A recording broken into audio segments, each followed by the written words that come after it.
Welcome to episode 1. The automotive community is a very big community. It's impossible to have everything in one place and all that's going on. So you just need two really old guys that are really centralized in the truck community to tell you about everything.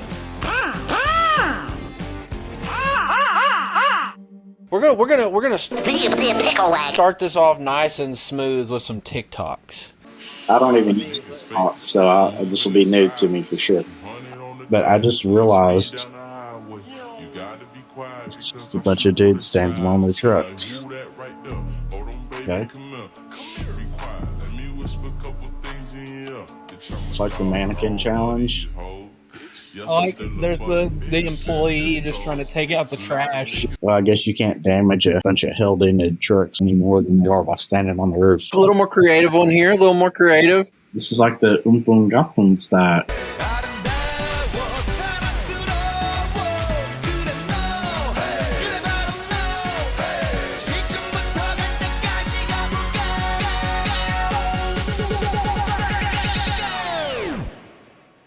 Umpungapun style, yeah.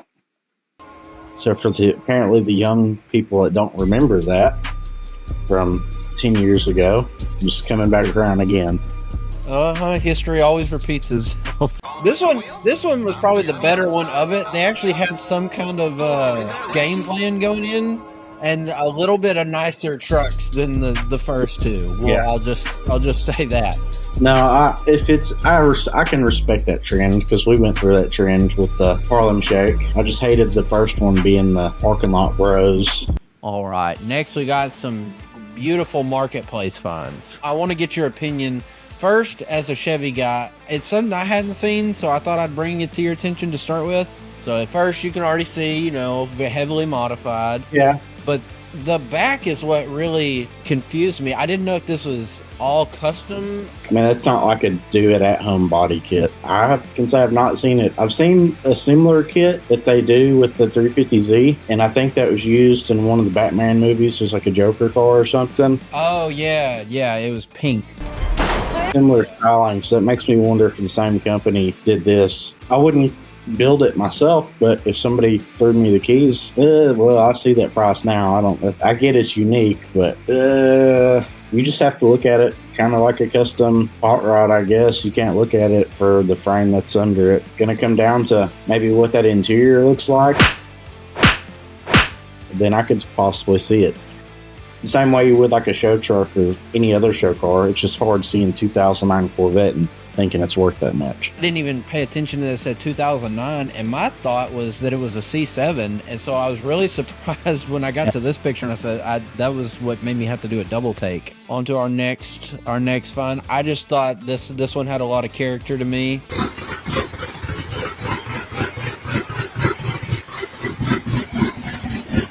From my end, it sounds like a tired hog trying to breathe.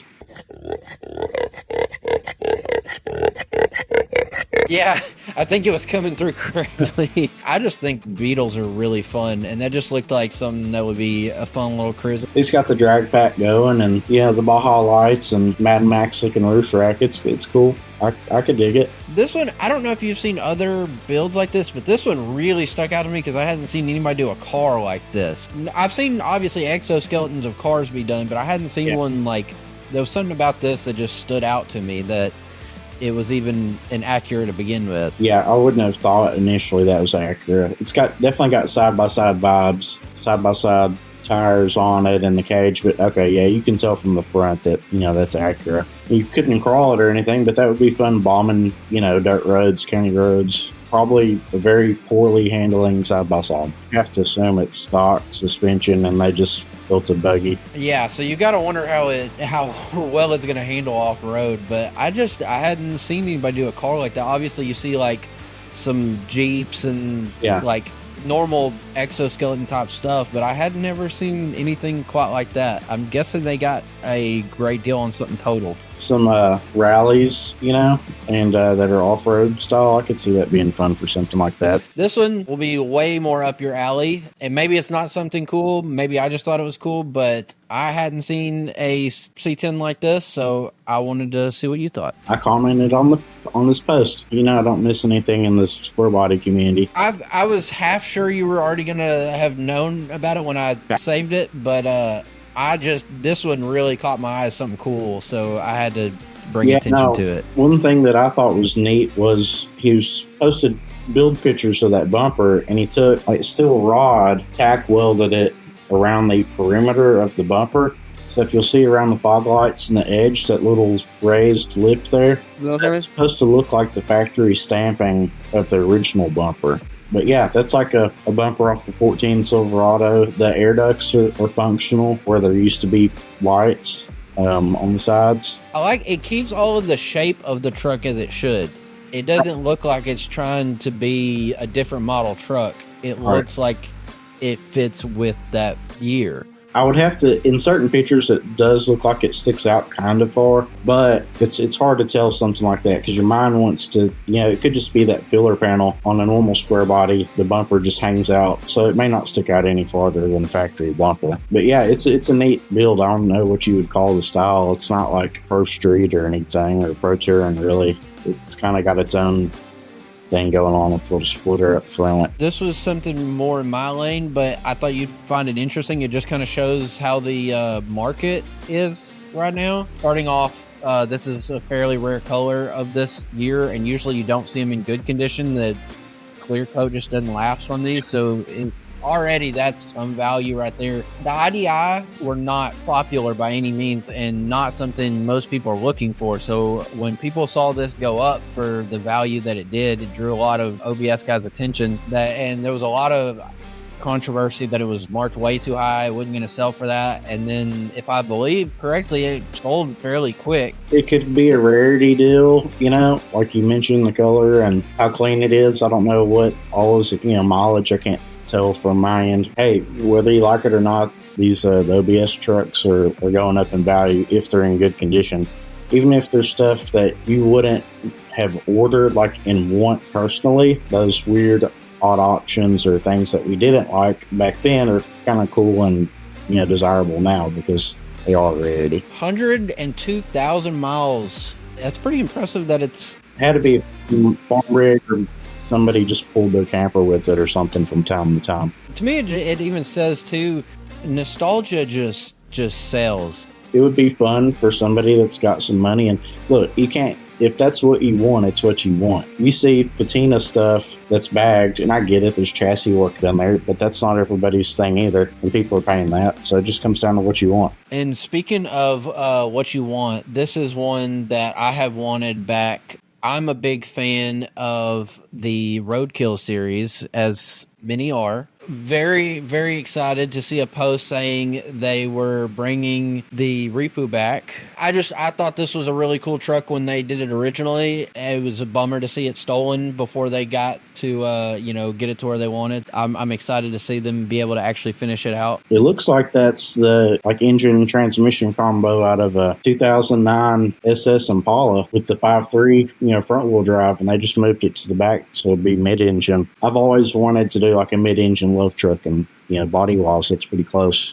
I wanted to show, I thought this was funny, kind of. To me, the fact that even Laguna Seca can get sued by their neighbors for being loud and obnoxious just shows that no racetrack is safe. It does not matter how historic and how big you are. Apparently, you can always get shut down by annoying neighbors. You have these tracks come to your towns to bring people in, okay? Let's not try to push them away once you get those people there. Hopefully this doesn't become an issue in other places. We are seeing tracks across the nation falling out every week. Everyone knows Cletus is kind of going through that as the neighborhoods are being built closer to the Freedom Factory. He's having to move his house. Didn't have neighbors, and now he does, looking over his fence. I mean, homes are getting built closer to tracks, and these are complaints we're going to see. But it doesn't matter how big, how old, you can be in the land of the free, and apparently your track's still not safe.